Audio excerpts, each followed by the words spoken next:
Hello, friends. Come on in. Come on in. How's everybody doing today? All right.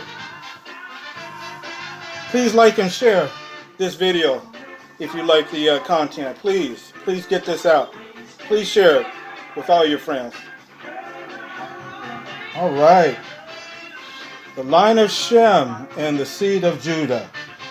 Let's talk about chapters 14, 15, 16 that rounds out the rest of the book here. Now, in chapter 14, the name of this chapter is, this will be about the black Jews brought to America during slavery. Okay. So let me share with you some of the things that are going to be in this chapter. Very, very interesting, friends. Very, very interesting.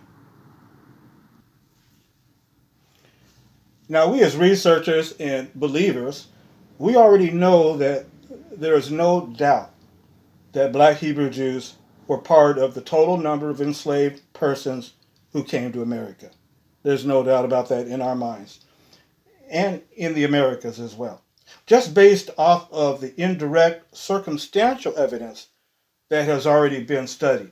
For example, the slave ports in West Africa, where there was proven evidence of black Jewish Hebrew communities that existed.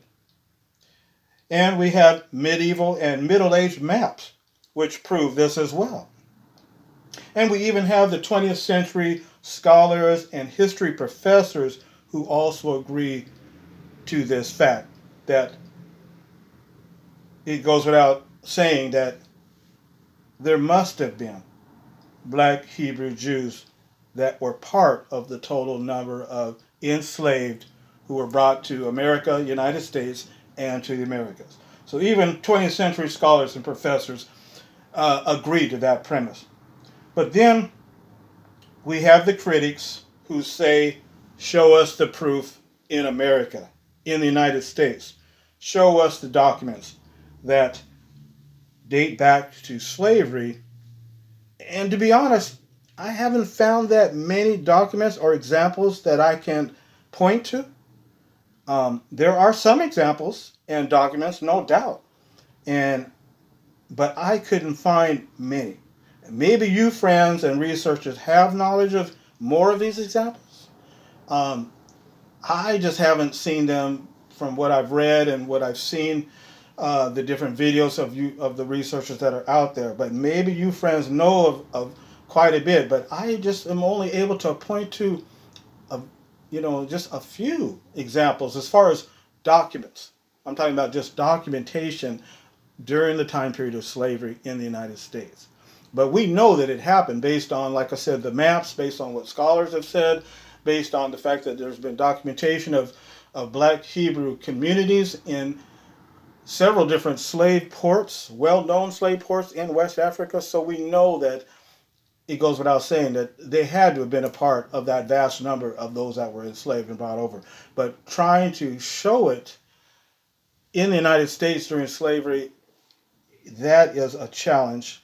That there seems like there would be more cases, and maybe I just don't know of more cases out there than what some of you friends know. But I know, for example, that there is a case of the African slave church that was found in Savannah, Georgia, where some say that there's proof of Hebrew letters written on one of the church pews. So I am aware of that, and you friends probably have heard that as well. And that's amazing proof in of itself, if confirmed by those who are analyzing it right now. There's several that are analyzing it. Some say yes, it does. Some say no, we can't really show conclusively. So I'm waiting for that consensus where they can say one way or the other. But we do have that, and that's very strong evidence right there. But guess what, friends? Guess what? I have found more documents during the time period of slavery in America that prove black Hebrew Jews did arrive here. I have come across some more documents, some case studies, and I want to share it with you, friends. I'm very excited about it, and and this strengthens also this argument as well that there is documents in the United States during the time period of slavery. And so again, this information is presented in chapter 14 of the book, The Line of Shem and the Seed of Judah. And also there's another African map that has been found as well. So very excited to get this information into your hands, brothers and sisters. And as soon as enough people can get a copy of the book, we can discuss it. We can I'll do a video about it and we can break it down.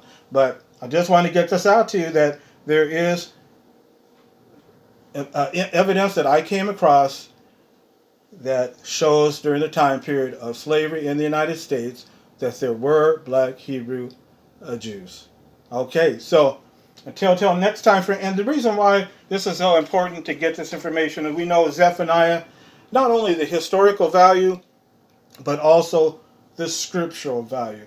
As I know there are many different ones in the audience. There are many in the audience who love history and they like to document it, historical proof of this. And that's a wonderful thing. I love it as well. And then there's another part of my audience that likes the scriptural, textual proof as well. And there's also a mixture of both. And I love both audiences on that because I love the scriptures and I love history. So Zephaniah chapter 3 verse 10, that scripture talks about from the regions of the rivers of Ethiopia, the daughter of my scattered ones will bring a gift to me. Okay, so that's why this is so important to share this information with the world, with those critics and those skeptics who still don't want to believe until we show them. And there is historical evidence, but we got to pinpoint it down even more.